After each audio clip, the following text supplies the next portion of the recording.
I think we can start. We are missing Regina. Oh, sorry, she's on the phone. No rush, no rush.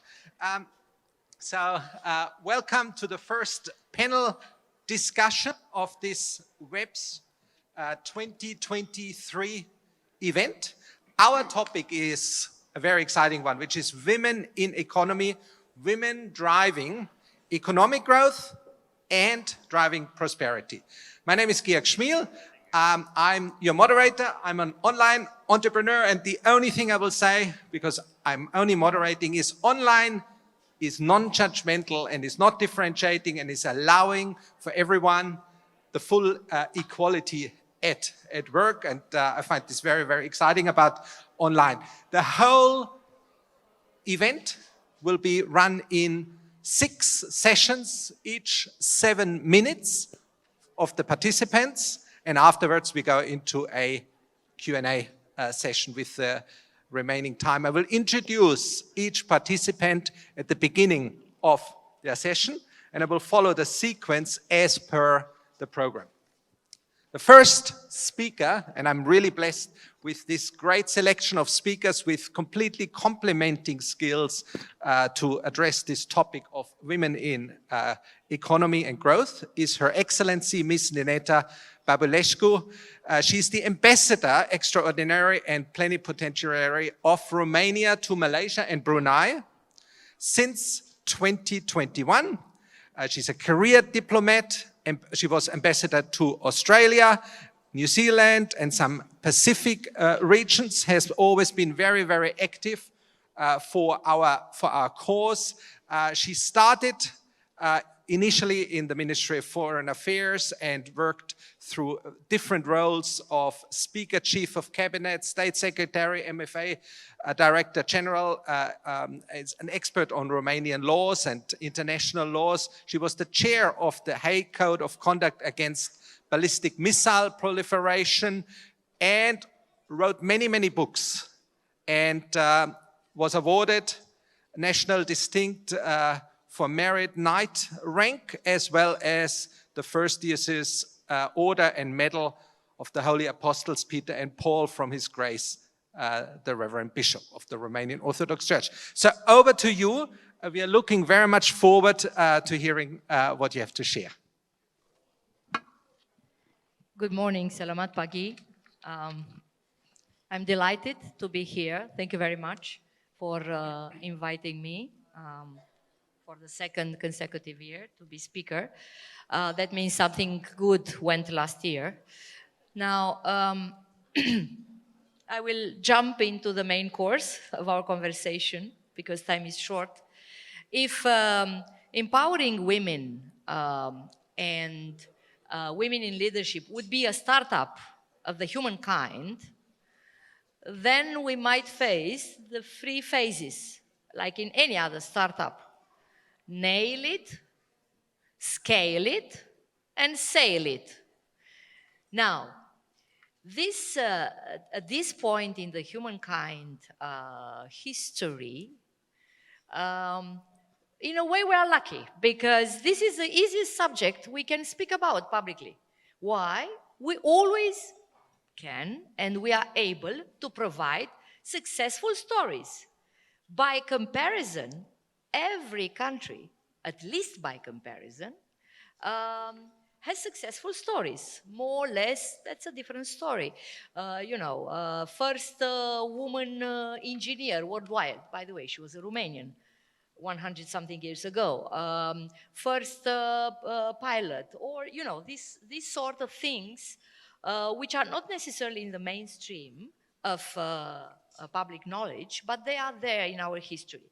So, hooray, good news is that after more than 5 millennia of recorded history, we nail the subject as a humankind, everywhere. It's obviously that using better use of half of the humankind, it's not only poetic justice, but it's also, boosting economy, and everything goes with it.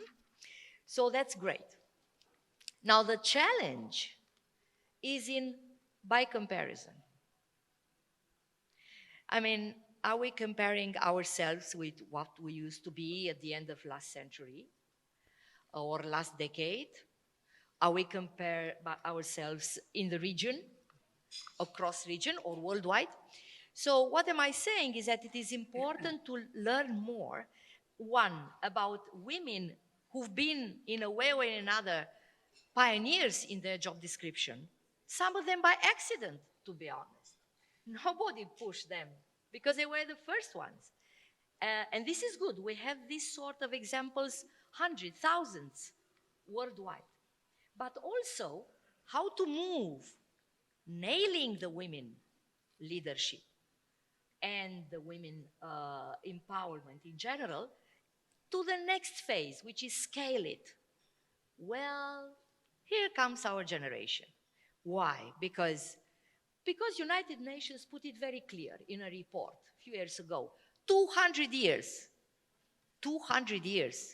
8 generations, in an optimist way, we're going to need to fill the gap between men and women. 200 years, just like that. So that's why I'm saying it's an easy subject to address it.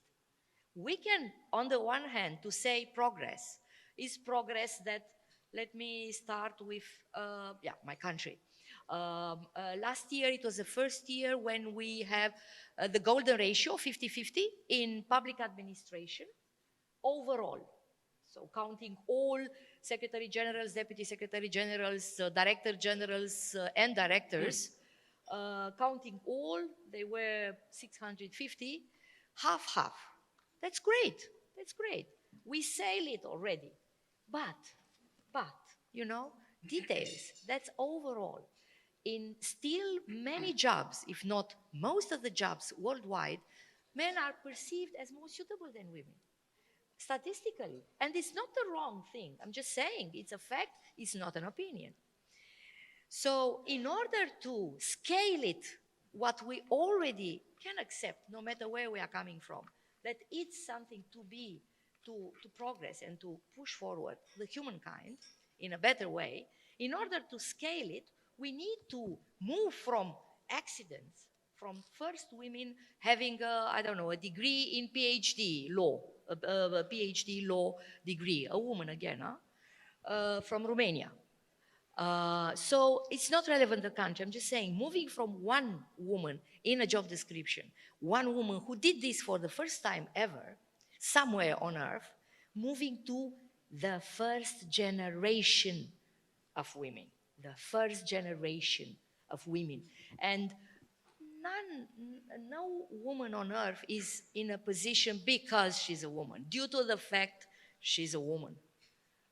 She's there by comparison with other competitors, which were available at that point in time. So speaking about recent progress, last year it was the first year when United Nations adopted a resolution for women in diplomacy and international relations, being still a job description which is dominated by male colleagues by far. So for the first time, 2022, in June 24th, we have an International Day of Women in Diplomacy. It's too late? It's never too late. It's too little? No, it's not. Because acknowledging is always the first step, or one of the most robust first steps to move on. So that's why I wanted to bring, also bringing an idea, but when I joined the foreign minister in 1992, as alumni of law faculty, there were less than 5 women diplomats, career diplomats, 5.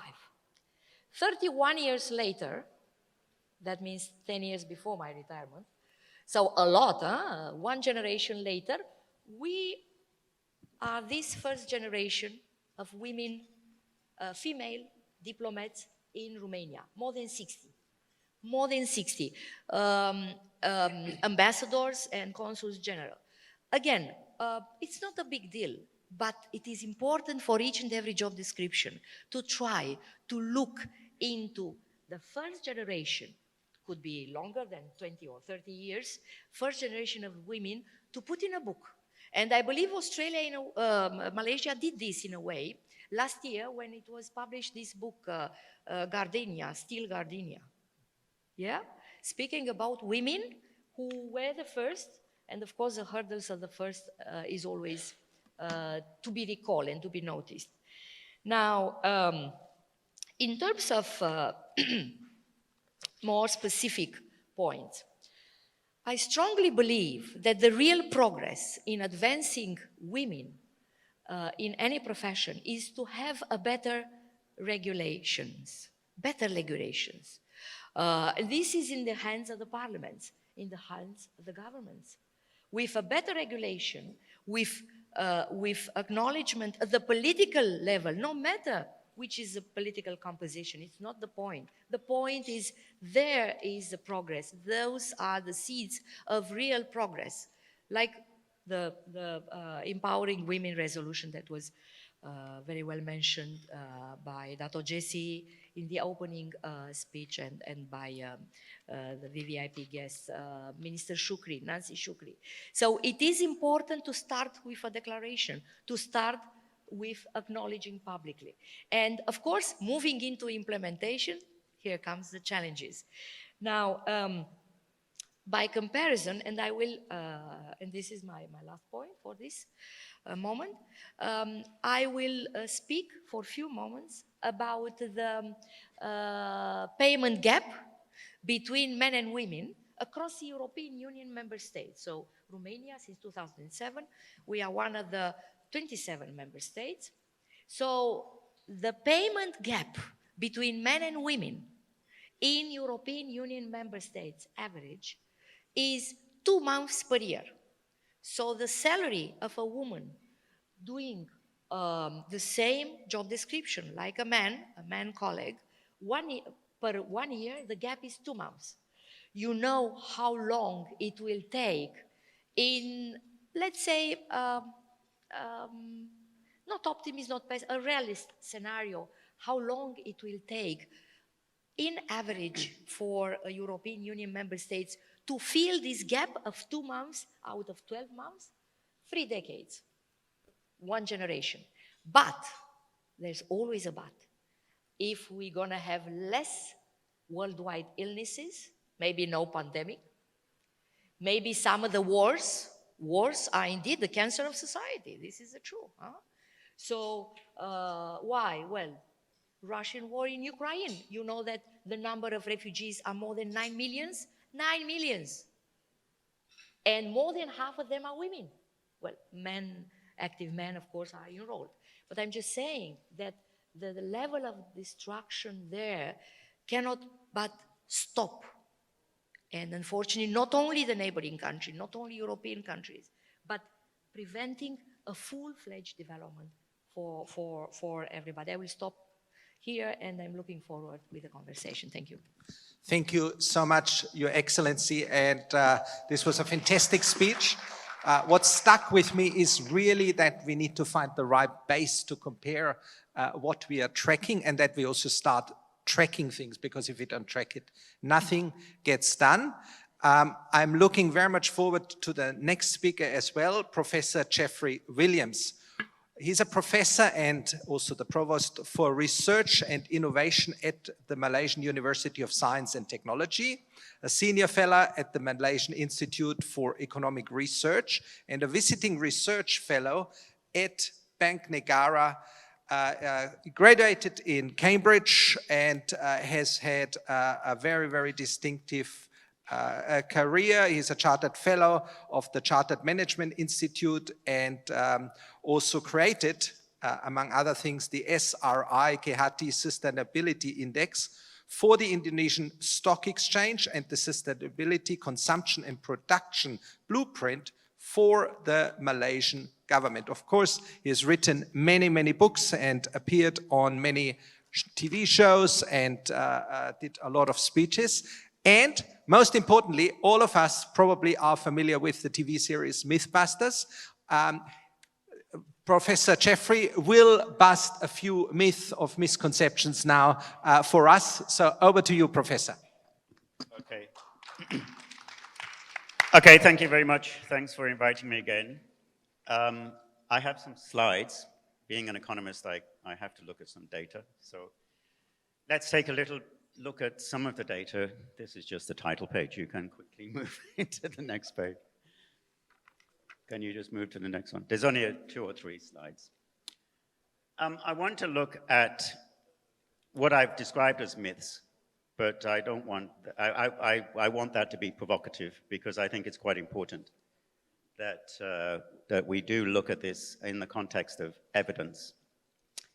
And one of the first pieces of evidence I think that is important is for us to look at the gender, what's often called the gender pay gap. And the data here is for Malaysia, comes from the Department of Statistics. And it shows actually something I think that many people don't quite understand or don't quite recognize in the Malaysia context, which is that there basically isn't a pay gap between men and women, actually, basically. Certainly when we look at average monthly wages, you can see that for men, it's about 3,000 ringgit, a little bit over 3,000 ringgit. And for women, it's a little bit under 3,000 ringgit. There is a difference, there's no question about that. It is 117 ringgit a month. And the difference is about 3.8%. That means for every 100 ringgit a man is paid, a woman is paid 96 ringgit 20 cents. So there is a difference, but that difference is very much smaller, I think, than many people often believe or are prepared to acknowledge. And when we want to look at what is causing that difference, there are very many different potential causes of it. That's the first thing, that gender is not necessarily the main cause of that difference. And one thing that we can look at, which is a very likely candidate for causing the difference between the salaries of men and women, is very simply the number of hours that they work. So there is some data there from the Khazanah Research Institute, which looks at the number of paid hours worked by men and the number of paid hours worked by women in a month. Actually, if we break that down on a daily basis, it's 20 minutes. So actually, men work on average 20 minutes a day more than women. So it isn't that much difference, but then when you accumulate it over a month, it comes to about 7 hours. And the difference in the number of hours, paid hours, that you have between the different groups is about 4.3%. So if you simply divide one by the other and look at hourly wages, there isn't actually very much of a difference. And actually, when we look at it, women are paid 11 cents more than men per hour, actually, on average. Now, this is a basic observation, I think, that we have to establish, which is to say that when we think about the gender pay gap, we often are given to believe that women are systematically and repeatedly and across all sectors in all circumstances disadvantaged because of their sex. And actually the evidence doesn't show that.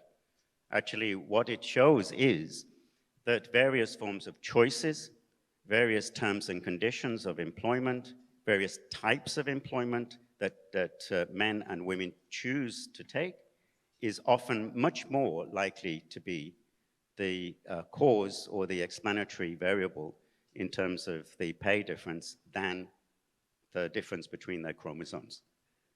That's really a very important point to make. Historically, that would not have been true. That's for sure. Historically, that would never have been true. And also in some cultures, in some countries, of course, that also is not true. Because in some countries, women are explicitly excluded, in some instances, completely from working. In some other instances, they are explicitly excluded from working in particular sectors. But where we are now, in the, the third decade of the 21st century, things have changed very, very much to how they used to be in the past. And that's a very important observation to make. It's a positive observation, in my view, which is a demonstration of the progress that has been made over time, even in a country, well, I don't know how to say even in a country, but here in Malaysia, where people often are of the view that there is a significant amount of gender discrimination. Certainly from that indicator, there isn't. Where we do see some differences, if we look at the second panel there, is in labor force participation. And you can see that labor force participation for men is above 80%, it's very high. Labor force participation for women is 56%, and that's not just low in comparison to men, it's actually low in comparison to other countries. Labor force participation is very low. And if you look at the number of people who are employed, that is, you take the total labor force of about 16 million people, the majority of those people are men. 61% of those people are men, and 39% of those people are women. And as a consequence, the value added from the work from men is bigger than the value added from the work of women, simply because the number of men and women in the labor force is different. And so you can see there in terms of the total numbers and in the percentage terms, it's different. If we look at the number of people outside of the labor force, the overwhelming majority of people outside of the labor force are women, 70% compared to 30% outside of the labor force. And so if you were to measure that in terms of what one might call the value lost, because they're not in productive activity, you would see that the value lost from women being outside of the labor force is very much higher than the value lost from men being outside of the labor force. And this is often viewed as being a very important component of economic development. And you have organizations like the World Bank and so on saying, if only we had more women in the labor force, we would have higher economic output, higher productivity, and therefore this 56% participation rate is a problem from an economic development perspective. We should have more women out of the household and into the labor force. But if we then look at the people outside of the labor force, and we look to see who are these people, or what are the activities that they're engaged in, we see there are two predominant types of activity. First is people in training, and the second is people who are home workers. Their occupation, their activity, their economic value added is in the household. There is then collectively, they account for 90% of the people outside of the labor force. And the balance are people who don't work because they have a disability, for example, or who have chosen not to work, for example, and that's a very small percentage. If we calculate the value added of the work that is being done in the household, we can see that it comes to about 112 billion ringgit. If we add that back into the value added of women in the labor force, we find that the total value comes to 333 billion. And when we look at the value added from male occupations and the value added from female occupations, we find that actually they're basically the same. Why is it that we have a perception that this is a problem from an economics point of view? It's because we don't value homework. We don't value the work that women are doing inside the household. The consequence of saying we need to take women out of the household and put them into the labor force is to ask the question, so who does that value added in the home? Why is it that we don't see or value the work that is being done? It's very important work that is being done for women working at home. Why don't we value that? The minister today has suggested we should, by a transfer of some income from one person to another person. But if we start to value that work in a different way, then we can see that this question about labor force participation doesn't actually have the main implications that we often hear in terms of economic development, or the prescription that we often hear from organizations like the World Bank and people like that saying we must increase women in the labor force. Doesn't have that implication at all. Let's look at the next slide, which I think is, I hope you can see this, but I'll just try to explain something about this. This is a question of the dominance myth. which is to say that men dominate the labor market and women don't dominate the labor market.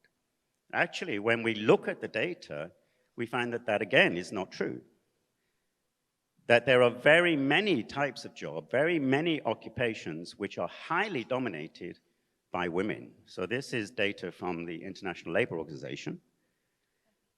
We have 43 separate occupation categories, and I've taken the ones where women dominate, and this is the 17 there. And you can see there are very many of them: personal care workers, health associate professionals, health professionals, teaching professionals, lawyers, whatever. You can see a very long list of jobs where women dominate. That is to say, the proportion of women in that type of job is very much higher than for men. I've also put there the types of job where men are dominant. And you can just see that just for comparison. And I will just sort of point out that if you look at the first category, I don't know if you can see it more clearly than I can here, in the list of occupations where women are dominant, you will see one word which comes up very often: professional, professional, professional, professional, care working, personal, welfare, welfare. Whereas if you look at the list of jobs where men dominate, you will see things such as laborer, you will see builder, driver, all of these sort of jobs. So if we look at the bottom panel on the, I don't know which side that is for you, we often have this idea of 3D jobs: dangerous, dirty, difficult. I would add to that many more Ds: demoralizing, disempowering, demeaning, whatever it is. 85% of those types of jobs are dominated by men. 85%. And only 15% of those job categories are dominated by women. What that means is bad jobs are done by men, not by women.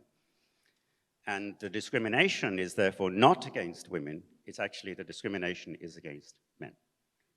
If we look at the non-3D jobs, we see it's much more balanced in terms of the job categories dominated by men and the job categories dominated by women. And if we look at professional job categories, we see that there is actually a majority of those professional job categories where women make up the larger percentage of the labor force. Now, we do know that in terms of job seniority, there is still a persistent level of discrimination. And so if we look at the most senior people, chief executives, senior officials, legislators, politicians, diplomats, we do see an underrepresentation of women. 70% of these jobs are men, 28% are women. There is a target, isn't there, for 30% of women in these categories. So that is definitely there in the evidence, but that is changing. And it's changing because generationally, we are seeing more and more women in higher education, which is a prerequisite normally to get into those higher types of jobs. And we're seeing these things change very significantly over time. In my industry, more than 60% of our students are women, 62% actually, of our undergraduates are women. And more than 55% of my colleagues are women. That 55% of the academics are women. But then if you look at my level, in the chancellery level, we don't see that representation at vice chancellor level yet. We do see it increasingly at deputy vice chancellor and dean level, and increasingly amongst the professorate. More and more professors are women. What that means is that as time goes on, when I retire in a few years, my job is much more likely to be taken by a woman than a man. That's the truth of it, right? And it's a good thing. So it's certainly a very good thing. So what we are seeing there is a natural thing, of course. And what we're seeing there is that it's a generational issue. And the generational tilt is in favor of a rebalancing, and we will see that as we go forward. Let me just finish quickly, if I can, with the last slide, which is about policies. And this might be very controversial. This is very provocative. I deliberately have done it provocatively because there is very often, and you mentioned, Your Excellency, the importance of legislation and regulation as a driver, and I very much agree with that. But I think we have to be very careful about the unintentional or unintended consequences of various types of policy, affirmative action policies, whoever the target group might be, in this case, if we're looking at gender-based affirmative action policies. Because sometimes we see unintended consequences of policies which might otherwise be considered as being very positive. And this is just some of them. There are very many others that we could point out, but this is just some of them. And the way that I look at this is as an economist. I look at the systemic impact of a policy. What is that going to have? What is the impact in terms of behavior? For example, we see policies which are child support policies. I would call them, as an economist, a child subsidy policy. If you have a child, you are then given a payment to help you with the costs of looking after the child. From an economics perspective, this is a very clear incentive to have children. There's no question about that. If you are a higher income group, middle class, you might use that subsidy to renovate the nursery. You might use that subsidy to pay for some childcare support. That's how you would use it if you were in a higher income group. If you are in a lower income group, the childcare subsidy could be the equivalent of 2 months' income. And the effect that could and is having in some instances is it incentivizes having children. And it particularly incentivizes having children for people in low income groups and for young women. We know that child marriage in Malaysia is a very big problem, not just here, but in other countries as well. A child subsidy incentivizes that type of activity. There's no question about that from an economics perspective. It also has a consequence of keeping women out of the labor force by providing an incentive for more home care and more child care roles for women. And why? Because this subsidy only goes to women. Why? Yes, why? This subsidy only goes to women. And that's the problem with the design of the policy. Okay? The second is tax breaks for returning to work. One of the unintended consequences of tax breaks for returning to work is, well, the tax break is this: if women return to work, they pay lower tax. Well, if they pay lower tax, their gross salary can be kept lower because their net salary is higher because the net salary minus the tax remains high. So the effect of that is it keeps down the gross pay of women. And it acts as an incentive to hire women, which acts as an incentive not to hire men, because the total costs of employment for hiring women is lower. Okay, so that would be an unintended consequence of a tax break for returning to work. Childcare leave discrimination. We heard the minister saying that the maternity leave allowance in terms of the number of days has been increased in Malaysia, but not for the father. Paternity leave is visibly low, very, very poor. Now, again, what this does is it places the childcare responsibility onto women, when actually this is a shared responsibility. And in many parts, particularly in Europe, we know for sure that paternity leave is at least as good as maternity leave, because it's seen as a shared responsibility.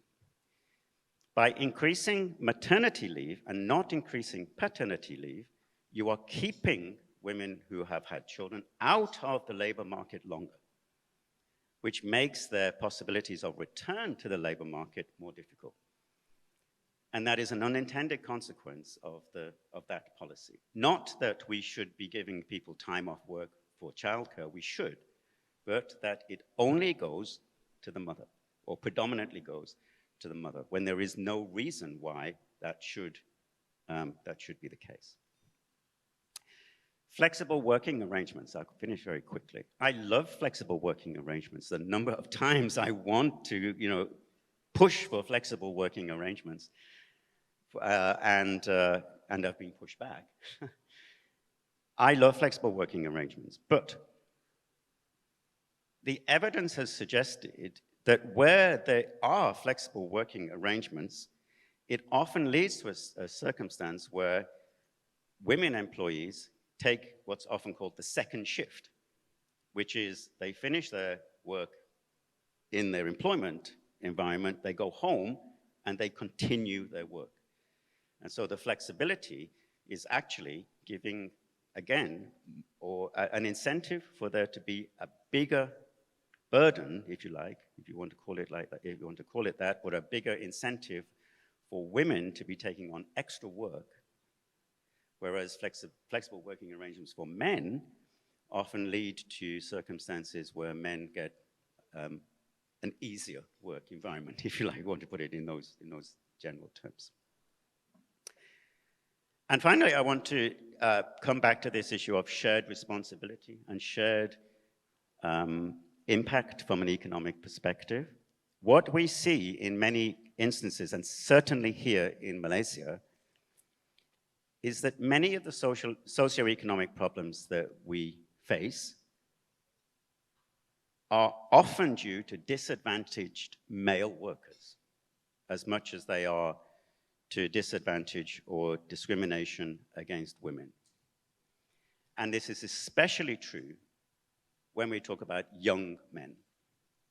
So when we see very many of the social problems that Malaysia faces and other countries face, it's not necessarily because of discriminatory policies against women. It is very often as a consequence of a lack of attention to the problems faced by young men. And that's why I believe very much more we should view this as a shared responsibility and not simply as a responsibility focused on a particular group within society. Thank you. Thank you so much, Professor Geoffrey. This was outstanding, and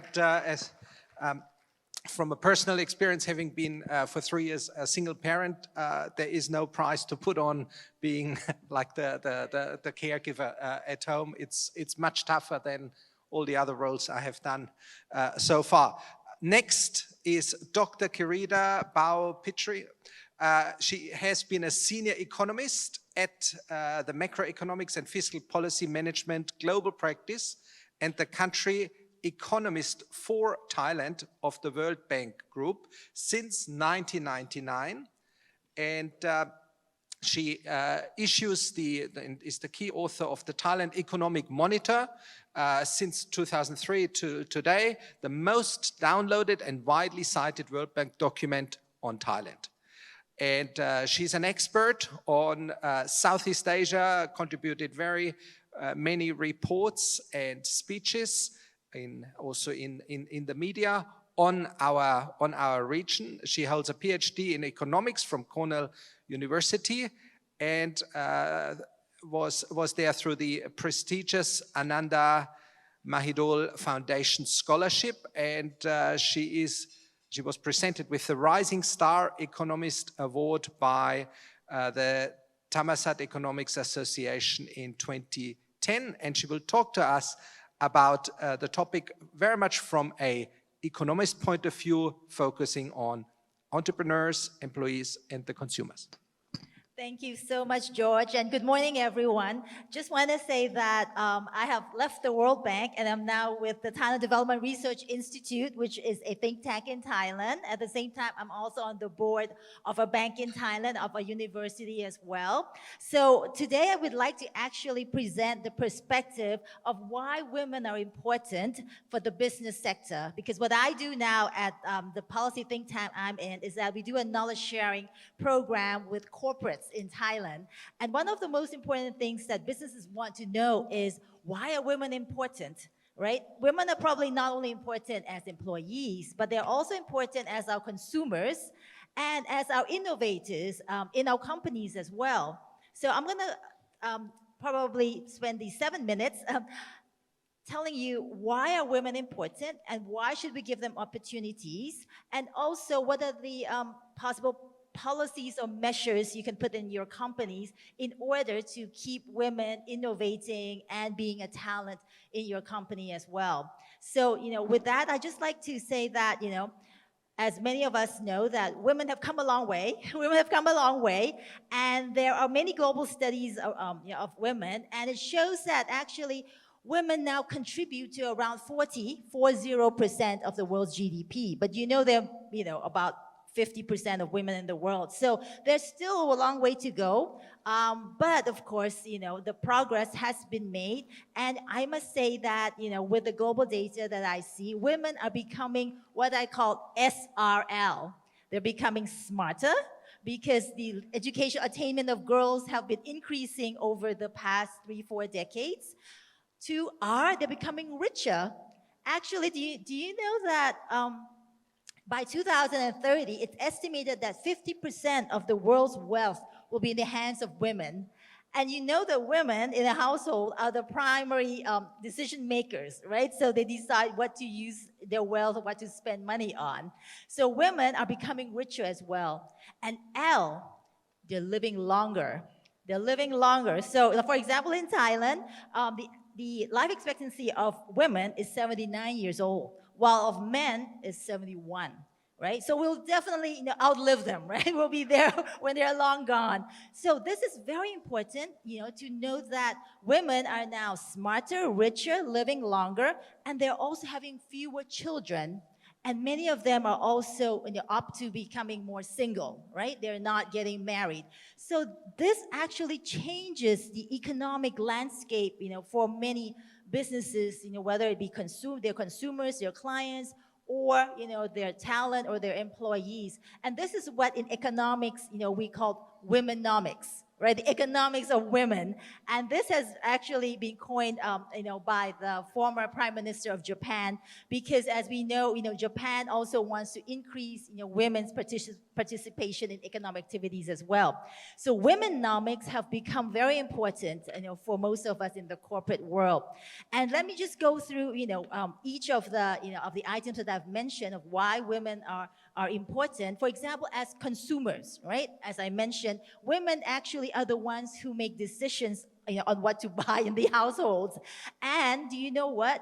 Women actually spend more than men on, for example, insurance, on education for themselves and for their children as well, because now there's lifelong learning, right? So women actually want to upgrade their own skills more than men do. So women spend more money on education, on insurance, because women, are more risk averse than men, and also, for example, on healthcare, right? So, if you know that these are things that women care about, you would tailor your products and services to these, women as your clients. So, for example, just to give you an example, Grab, for example, right, has services for women, especially for women. So the women drivers, right? So that actually caters to the needs of women. In Thailand, we have actually an insurance company because they know women like to buy insurance.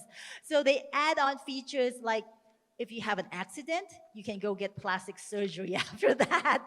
Or, you can buy a mother-daughter, a pair of insurance for a cheaper premium, for example. Or if you face domestic violence or other violence against women. So these are things that women care about, right? And you can buy insurance on those. So these are products that are very innovative, and this particular company has gotten a larger clientele of women right now. So again, this is why you need to care more about women, because they are, a big, actually potential purchasing power, in any country. Number two that I mentioned, innovators, entrepreneurs, or intrapreneurs in your companies are also very important.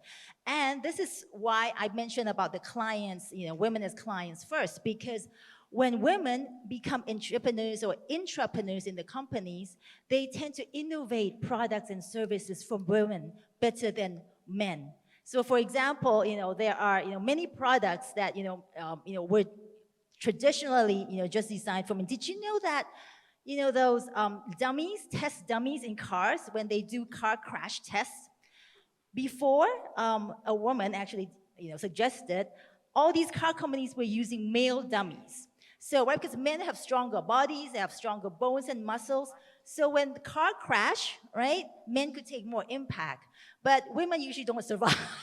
So, later on, many car companies said, oh, we need to change, the dummy, the car crash, test dummy to more, women anatomy, which, in women, so this actually helps save lives of women as well, right? If your car company says, we do this, it attracts also more. And this is, again, an innovation by women, right? So this is something that, I just want to mention that having women in your company, but let me say that many of the global studies have found that not only involving them as innovators or entrepreneurs, but having women on the board, at the C-suite level, also helps attract these talented women into your companies as well. So it's not only involving women, at the technical level, but it's all from the top, right, from the board level as well. So this has been shown in many countries. I come from a country where many of the C-suites are women. 46% of CFOs, chief financial officers in Thailand, are women. 24% of CEOs are women in Thailand. Well, Thai women are very strong in the business world. Thank you. And this is way above the global average, right? So, this actually helps attract women talent into the company as well. Third and lastly that I want to mention, women as employees, right? This is very important because we all need talent right now. And as many of us have mentioned that we would like to keep women in the labor force, in our companies, especially talented women. But the data actually shows, and this is very interesting, this is data from Thailand, and it might be applied to other countries with an aging economy, aging society. Women in Thailand have a very high participation rate in the labor force. When they are 25 to 50, the participation rate is 80%, 80, very high. But once they are above 50, it drops. It drops by 10 percentage points, just like that, to 70%. And we ask the question, why? And one of the reasons is because they have to go back and take care of their elderly parents or the parents of their husbands, right? Because here, in an aging society where and many countries in Southeast Asia are aging as well, women have to leave their labor force to not only take care of the children, when they're younger, they leave the labor force when they're older as well to take care of their parents or their spouse's parents.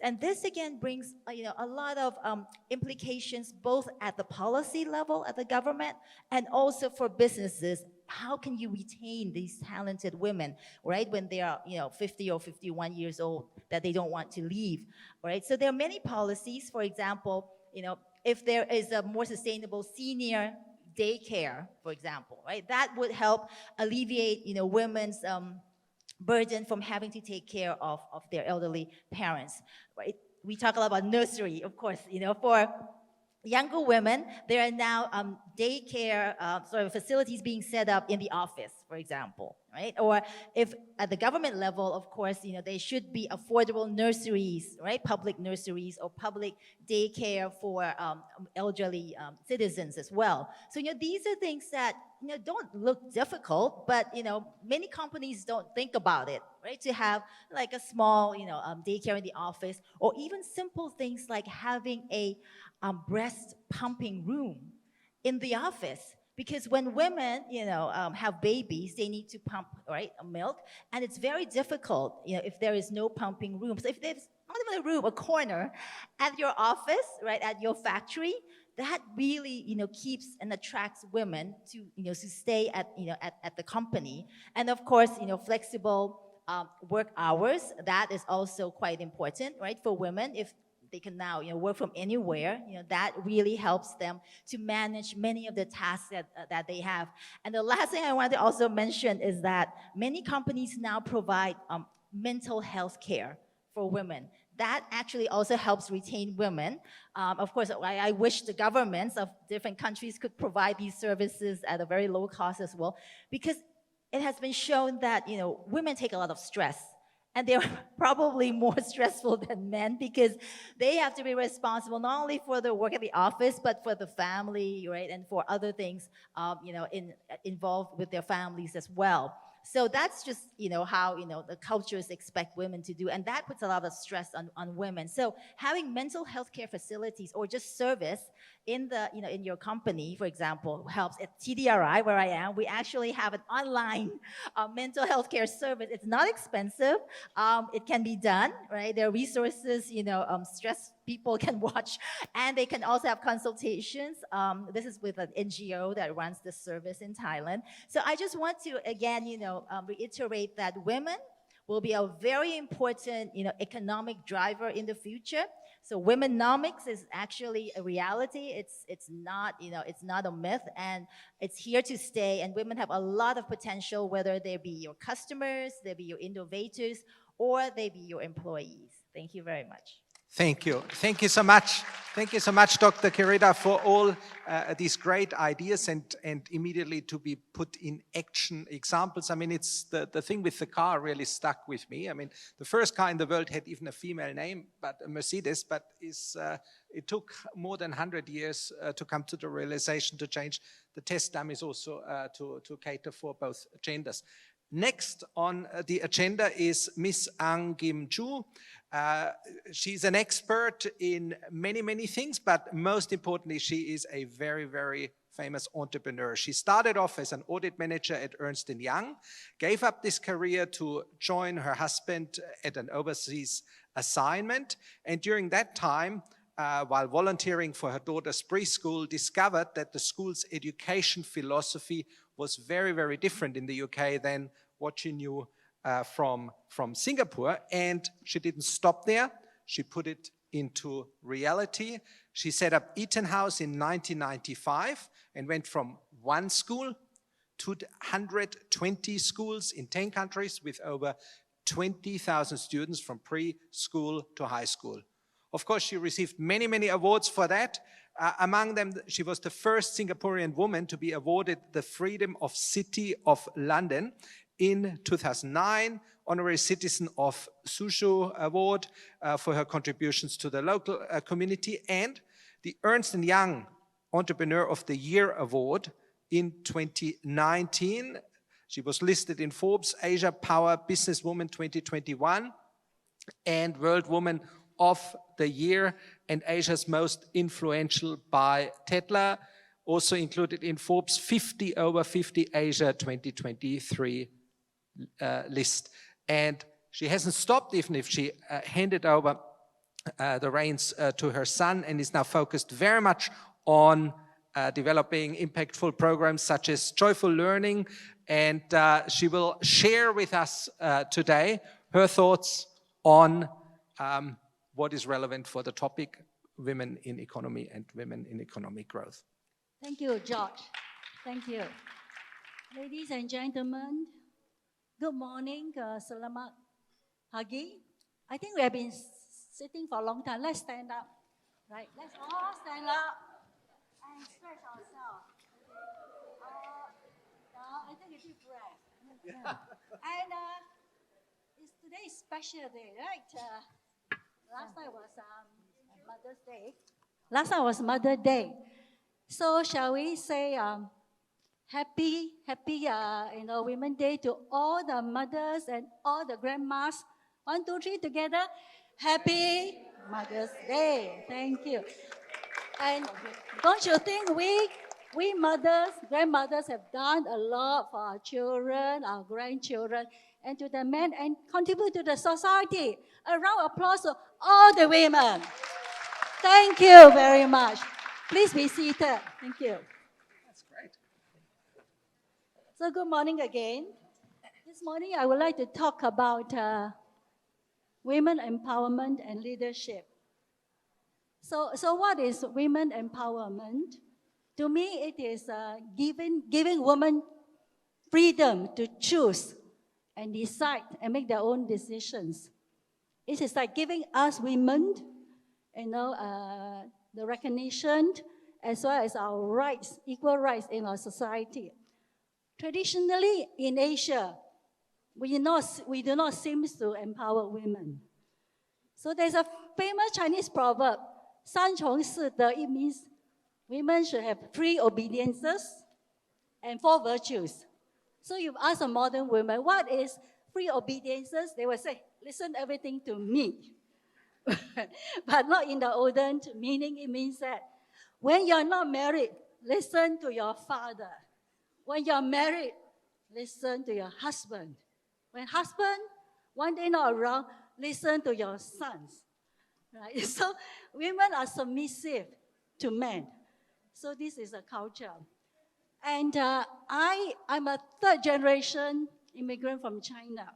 My grandfather came from China. So I was brought up in the traditional way. Those days we don't have washing machine. When my mother washed her clothes, she will wash my father's clothes first, followed by my brothers. And us women's clothes were the last to be washed. And she told me, the women's underwear must not be mixed up with your brothers and father's clothes. So I asked her, what happened if I mix up? She said, Sway, you bring bad luck to your father and your brother. So that was a mentality we were brought up. So men, those days when we had dinner, right, same story happened. The best part of chicken, drumstick was offered to my father and my brother. And my sister and I got to eat the back of the chicken. But we enjoy back of the chicken because my mother, she was a very good cook. So I think men are important, men are the priorities, and men are the head of the family. That was the period we were brought up. But I also lived in a period of change. In the 1970s, when it was time to go to university. So my father said, why should I pay so much school fees? Eventually, you'll be married. So I told Father, I will still come back. Even I'm married, I will still give you pocket money. She said, no, not good enough. So it was my mother who convinced my father that she should be given equal right to go to university. So I became the first woman graduate in my family and first woman graduate in the kampong. Thank you. So I keep my promise, right? So on the first week of every month when I got my pay, I came back, I gave pocket money to my father. So my mother was teasing my father. See, she's the best investment you ever make. So with education, I think women also have access to the career. So many women have very successful. And with career come financial independence. So women no longer need to depend on men for financial support. They can choose who they want to get married. And you see many successful women entrepreneurs, women scientists, women doctors, women engineers. So in fact, women make a lot of decisions. My friend who is a property developer, he said it's a woman decision because you make sure you renovate a very nice kitchen. So women will spend a lot of time in the kitchen, and she will be the one who tell the husband, let's buy this house, because kitchen is very, very well designed. So, women has a lot of influence over the consumption. So with Singapore, our president, Madam Halimah Yacob, she's a woman.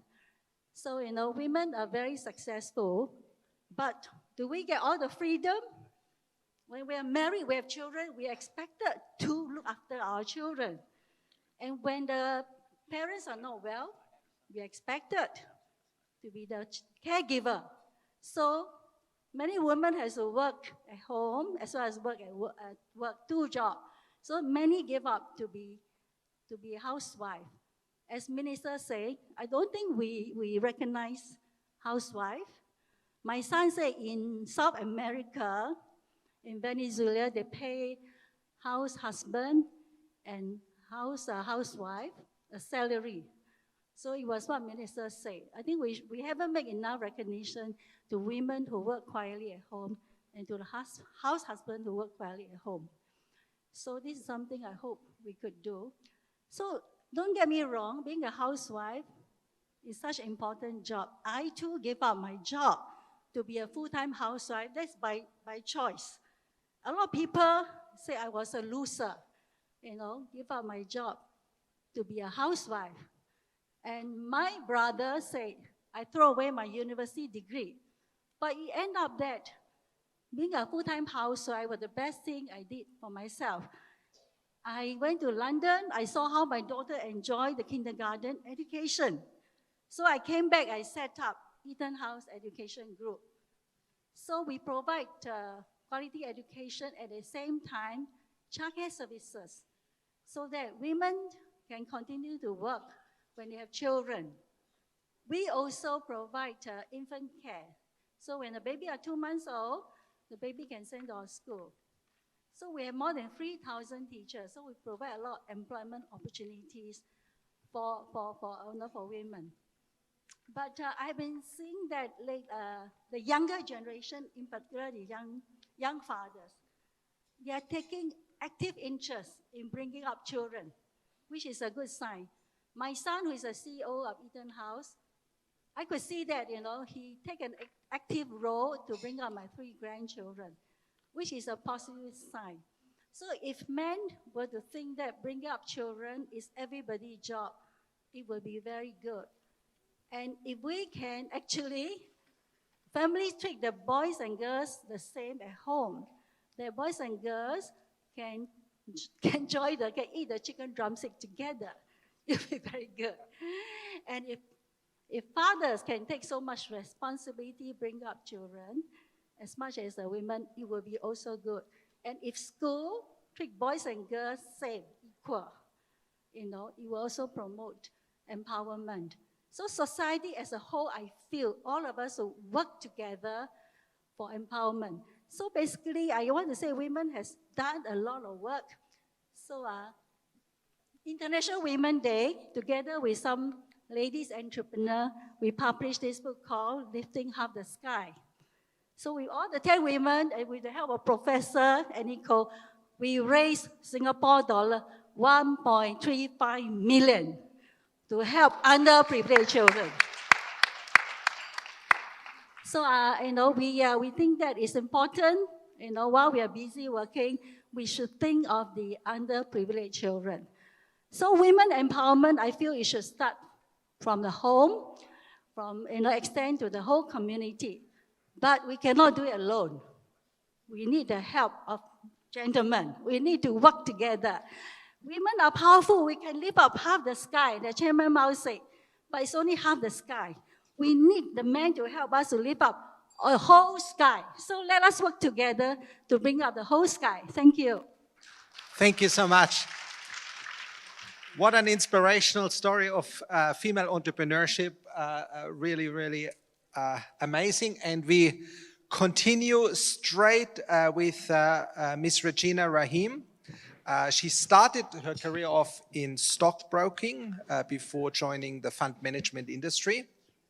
She's the founding managing director of the Malaysian office of Nomura Asset Management, which she grew to an award-winning firm with over 30 billion Malaysian ringgits in assets under management. And she remains very involved in the industry. And she has been appointed to various committees for climate change, taxonomy, Islamic finance, as well as women leadership. She was one of the inaugural 2021 listees of the Kindness and Leadership 50 Leading Lights Asia Award.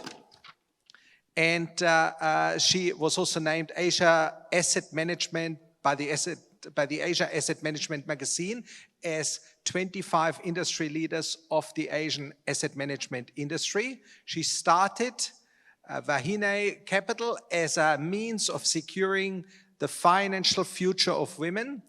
And they've just released their first product, WVolt, for beta testing. And beside that, she's also on the steering committee of the 30% Club Malaysia. Over to you, Ms. Rashina. Thanks, Georg.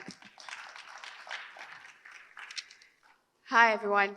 Okay, I've got 3 points. I know time's running out. So basically, I think the main key thing that I wanted to highlight are a few statistics in regards to capital market products and women. So did you know that most of us are at risk of losing 50% of our income at retirement, at death, and divorce? And on top of that, studies have shown that we're also going to be single for at least 20 years of our lives.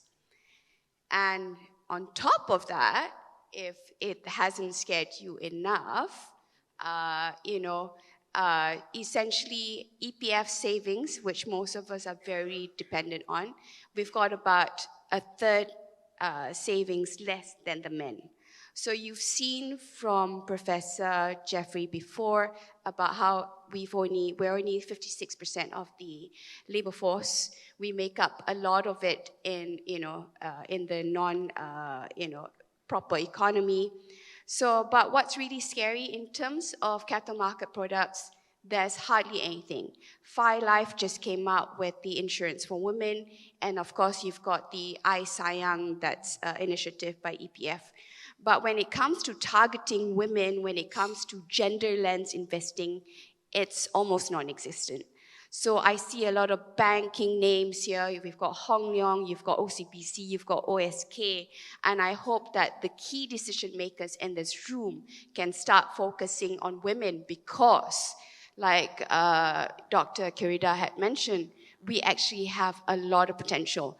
The fact that we make only 28% of the leadership positions makes it very obvious that there's very few of us who make it to the finishing line.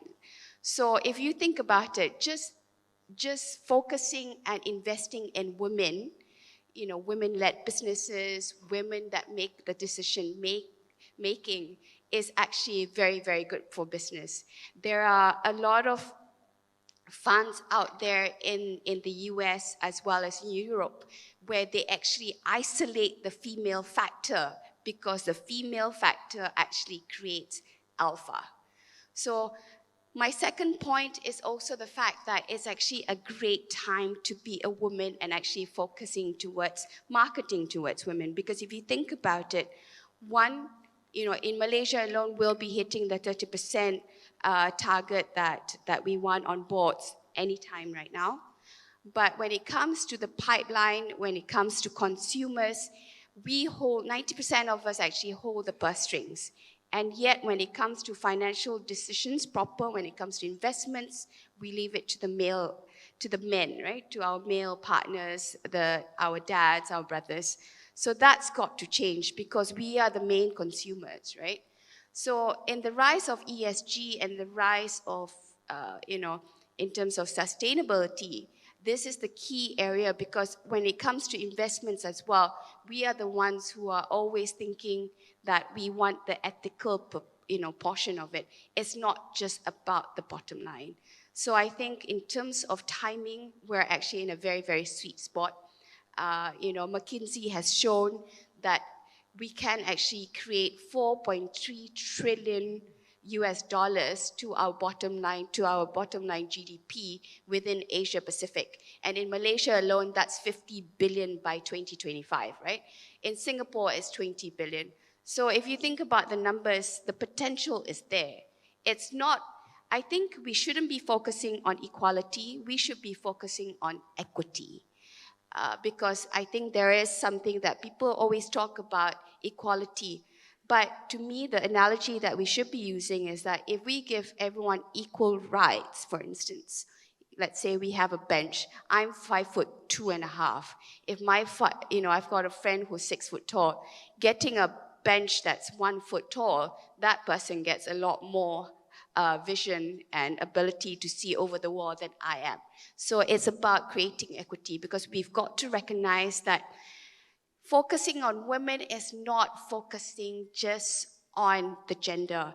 It's about focusing on the minority rights. Because like also Her Excellency had mentioned about how it's about, evening the social economic imbalances, because we are the sandwich generation, unfortunately. We are now working in a multi-generational workforce where a lot of us are having to deal with sorting out the kids as well as sorting out the parents. So anyway, so I think another key, my last point before we run out of time, will be in terms of gerontology. This is something that we don't talk about enough. Gerontology is basically the science of aging. And so Malaysia is already an aging society, and we are an aged society just around the corner by 2030, or depending on how you define it. But essentially with this, the fact that we don't have enough savings, retirement savings, the fact that we don't talk about it, the fact that we don't have enough aged care, that falls back to us. The medical inflation rate is actually double digits, and clearly our wages are not keeping in line. So with that, I think I'll give it back to Mr. York. Thank you, Ms. Regina. Please put your hand together. This was very, very insightful and outstanding. We're a bit pressed for time, but we have one more very, very famous speaker, Dr. Husna Ahmad, joining in the digital world via a pre-recorded message from the UK. She's the CEO of Global One, which is a faith-based international NGO focused on women. She is also the group CEO of Faith Reagan Foundation, which is a multi-faith UK charity. She's board member of Bond, Faith in Water, and Palmer's Green Mosque. She's a member of the UN Interagency Task Force on Religion and Development Faith-Based Advisory Council, and sits on the steering committee of the World Bank Moral Imperative Initiative. She's an author and a thought leader. She's the Secretary General of the World Muslim Leadership Forum and the coordinator of the Alliance of NGOs and CSOs for South-South Cooperation. And she was appointed an officer of the Order of the British Empire, OBE, in the newest Honours List 2010 for her services. And we hear from her now via a video message. Bismillahirrahmanirrahim. Assalamu alaikum. Excellencies, ladies and gentlemen, thank you for inviting me to join this distinguished panel. I'd like to focus my intervention on how our futures can flourish whilst recognizing the nexus between economic growth and Muslim women leadership. I'll focus on answering the question, what are the challenges that are faced by Muslim women in conservative and traditional societies in their journey to economic growth and financial independence, and how can these be overcome? As a British Bangladeshi woman, I'm very cognizant of the barriers facing our Muslim women today in every aspect of their lives. Islamophobia is what we face in the UK on a daily basis, and this is not exclusive to the UK. This is the lived reality of most Muslims. That's why I think it's so important for us to have financial independence and financial security. Having held numerous leadership positions and leading an international development organization, I stand first and foremost for ethics in work and business. I see it as my responsibility and that of all Muslim women in positions of leadership to account for the social injustices that plague our global societies, removing the barakah from our work. Whether we work in finance, law, medicine, marketing, community activism, or development, our decisions have immense repercussions on those around us. Human trafficking and modern-day slavery in the workforce remove barakah from our trade and business. Land grab and theft and carelessness towards nature remove barakah from our agriculture and food industry. Intolerant judgment and hate removes barakah from our relationships and community work. And these are just some of the serious problems facing our ummah and the entire global community. I want to share the great Farsi poet Rumi's words. Yesterday, I was clever, so I wanted to change the world. Today, I am wise, so I'm changing myself. What do I mean by this? If we as women do not change our plight, we cannot change our future. So how do we shift the dial? What are the transformational solutions I would like to see? We need to acknowledge that the world has changed, and this is our moment to define our aspirations for a planet we can be proud of, where inequality and injustice are removed, and we save the planet from a climate catastrophe. I know that my sisters throughout the world have a vital role to play in the global stage.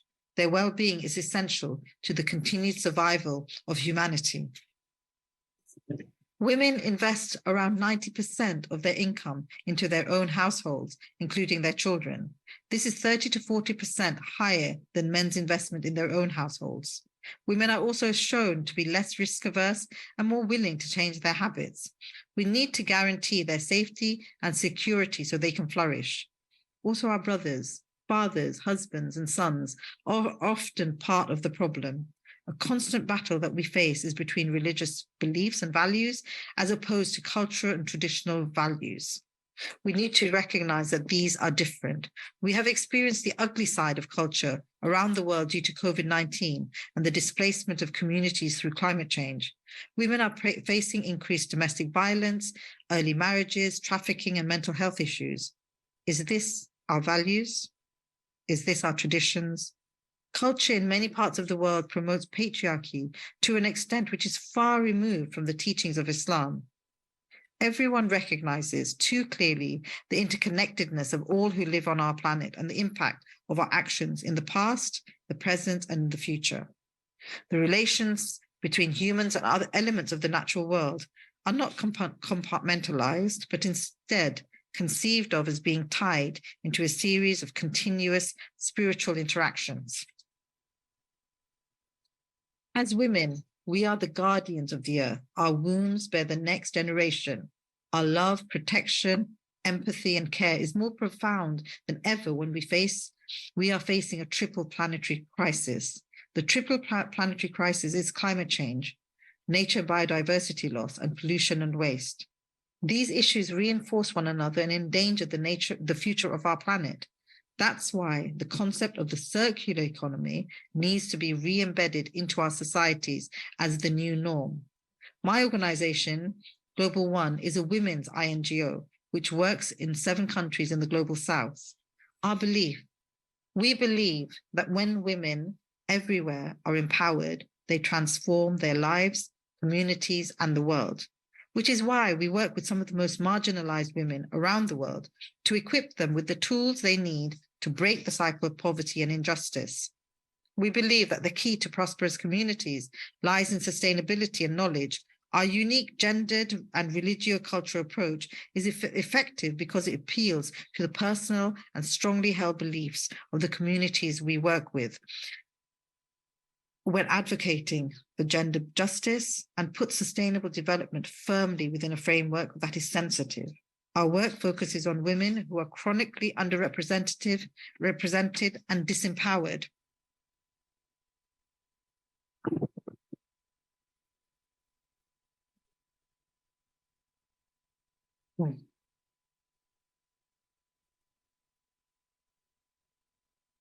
Women who are underrepresented and disempowered on the global stage, and aims to create a platform that enables women to be resilient drivers of development in both local communities and wider society. Our work feeds into the UN Sustainable Development Goals. 1, no poverty. 3, good health and well-being. 4, quality education. 5, gender equality. 6, clean water and sanitation. And 8, decent work and economic growth. Knowledge is a key solution. By educating our women about work ethics and financial sustainability and the circular economy, we'll be able to see a positive change. The idea that a good education opens up the soul and brings one closer to Allah subhanahu wa ta'ala is central to Islam. Only those of his servants who are learned truly fear God. Quran 35:28. According to Imam Ghazali, Knowledge exists potentially in the human soul, like the seed in the soil. By learning, the potential becomes actual. This illustrates the fundamentally transformative nature of education from an Islamic perspective. As a British Muslim woman working for the past couple of decades in the civil society space, I believe that it is essential that we navigate the civic spaces properly and turn challenges into opportunities. I believe that institutions and networks have an enormous part to play in shaping both internal and external norms and cultures. There are many diverse faith communities who are not engaged and are regarded as the other. Unless institutional changes are made, nothing will change. I believe that only by systemic changes can we see a shift in gender dynamics. International institutions need to understand that 84% of the planet are adherents of a faith, and with the majority of them based in the South, it's imperative that policy considerations on global health, education, skills, and jobs from a faith perspective are promoted. The Bretton Woods institutions, for example, have evolved a long way from the days of structural adjustments and development partnerships, but they, the World Bank and the IMF, need to become faith sensitive. They're much more transparent and accountable, but they're still using the Western lens to find solutions. And without diversity and inclusion, they will fail. In the words of the Pope, the marketplace by itself cannot resolve every problem.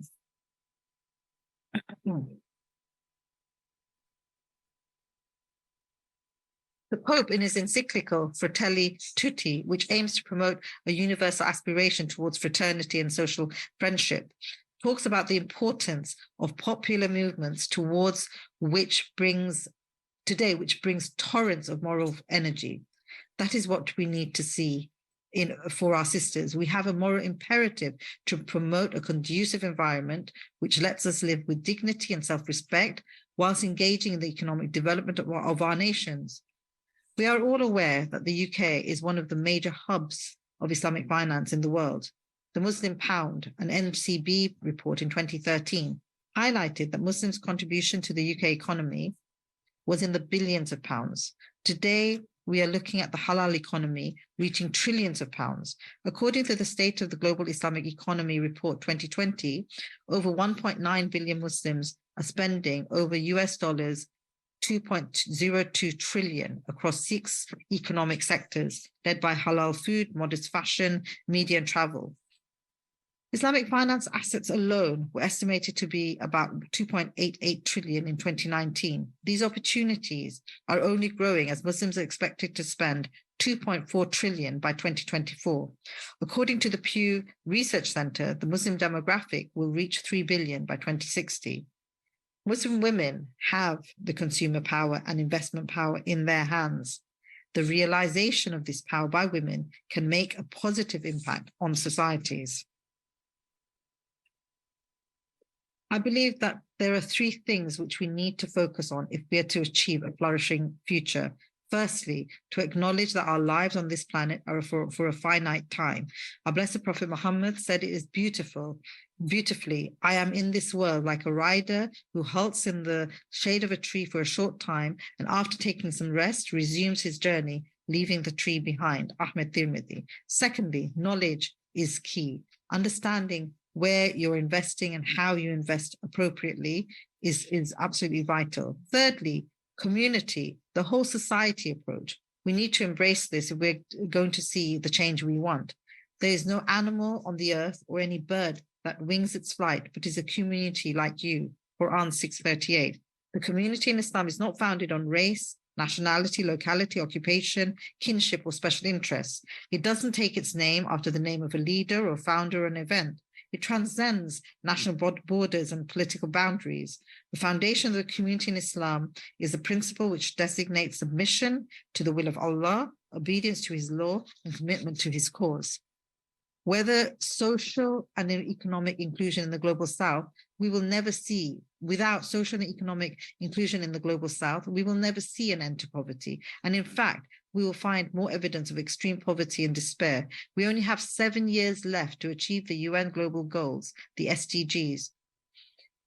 Finally, we need to prepare for the future. We need to strengthen the resilience of our youth and particularly focus on fragile states where peace and stability are questionable. We need to remember that our youth, both men and women, are the future stewards of this planet. And if we do not give them the social, economic, and digital tools to live in the 21st century, we will have failed them. Thank you very much. Assalamu alaikum. Thank you, Dr. Husna, for your very, very deep insights. Now, on the one side, we have run out of time, but I'm pretty sure after such an amazing panel, and this is not due to the moderator, but the speakers, there are a lot of questions and ideas. So 3 things from my side to offer. Number 1 is, you know each of those speakers, you can approach them in the subsequent minutes and hours with questions, or you can hand in any specific questions to the KSI team. Number 2 is, please, by all means, if you have any burning questions or things to raise, maybe the chair allows me at least 1 or 2 questions to be raised. They don't have to be answered immediately. So I hand over to you for a few milliseconds. I know, I'm stretching it. But do we have any burning questions? And if not, please hand it over to our friends from KSI. No. Okay. Good. Then thank you so much. That's clear.